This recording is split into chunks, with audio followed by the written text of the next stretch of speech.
brightest star in Hollywood, a symbol of beauty, desire, and fame. Yet, behind the glamorous smile was a woman fighting loneliness, addiction, and heartbreak. On the night of August 4th, 1962, Marilyn was found in her Brentwood home in Los Angeles, lying face down in her bed, clutching the telephone. She had died of acute barbiturate poisoning. The official ruling, probable suicide, but from the moment the news broke, doubt spread like wildfire. Why? Because so much about that night didn't make sense. Neighbors reported seeing strange activity around her home. There were inconsistencies in the timeliness given by her housekeeper and psychiatrist. Phone records mysteriously disappeared. And then there was the question of the Kennedys. Some conspiracy theories claim she was silenced because of what she knew about the president and his brother.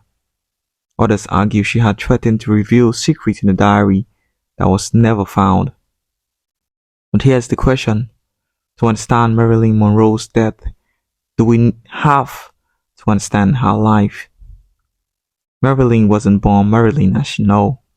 In 1926, she entered the world as Norma Jean Mortensen. Her childhood was far from glamorous. Her father was absent, and her mother struggled with severe mental illness, forcing young Norma Jean into a circle of foster homes and orphanages. She often felt abandoned, unwanted, and invincible, a girl desperate for love in a world that kept turning its back on her. But here's the question.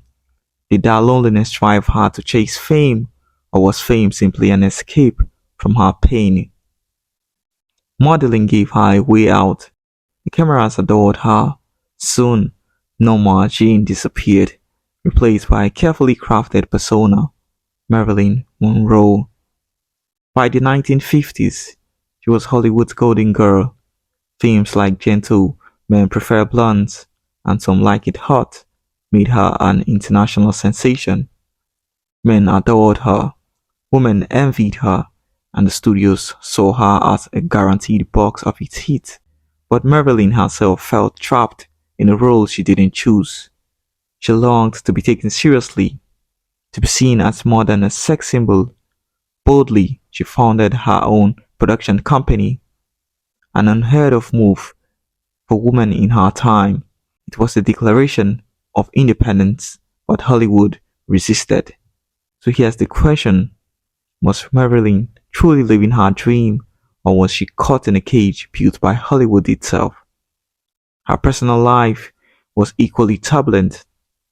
She married 3 times, first to James Doherty, a quiet beginning that ended once her career took off, then to baseball legend Joe DiMaggio, whose jealousy of her fame and the public's gaze suffocated their love, and finally the playwright Arthur Miller, the intellectual who seemed to understand her deepest longings, until their marriage crumbled under the weight of her addictions, miscarriages, and fragile mental state. Behind closed doors, Marilyn battled insomnia, depression, and an increasing reliance on pills. Studios saw her as unreliable, directors grew frustrated with her tardiness, and tabloids painted her as unstable. But the public, they never stopped watching. And then, in May of 1962, came a moment that would fuel speculation for decades. At the Madison Square Garden, in a dress sewn so tight she had to be stitched into it, Marilyn sang "Happy Birthday, Mr. President" to John F. Kennedy, unforgettable, and it ignited rumors of an affair between Marilyn and the most powerful man in America. But here's the question. Was that performance simply iconic, or was it the beginning of her downfall? Because after that night, the whispers only grew louder. Stories circulated that she was romantically linked not only to President Kennedy, but also to his brother, Attorney General Robert Kennedy. If true, it placed her at the very heart of American power and danger. By that summer, Marilyn's world was unraveling. She was fired from her latest film, Something's Got to Give, after repeated absences. Friends worried about her mental health. Her dependence on barbiturates deepened, and rumors swirled that she kept a private diary, one filled with sensitive secrets she had learned from the Kennedys. Then came August 4th.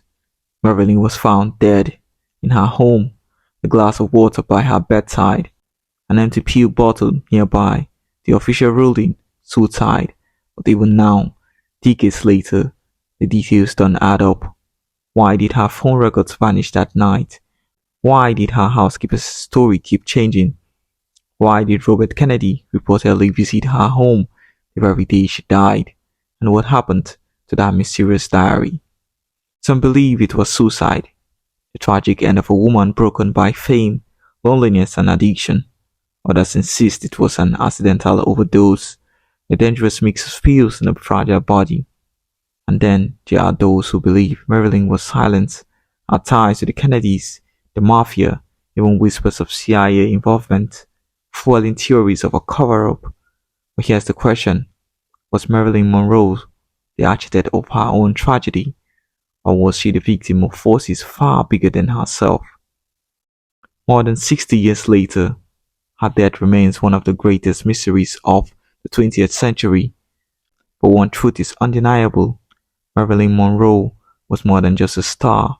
She was a woman who embodied the glittering promise of Hollywood and also its darkest courts. She once visited Queen Elizabeth in England in a very daring dress.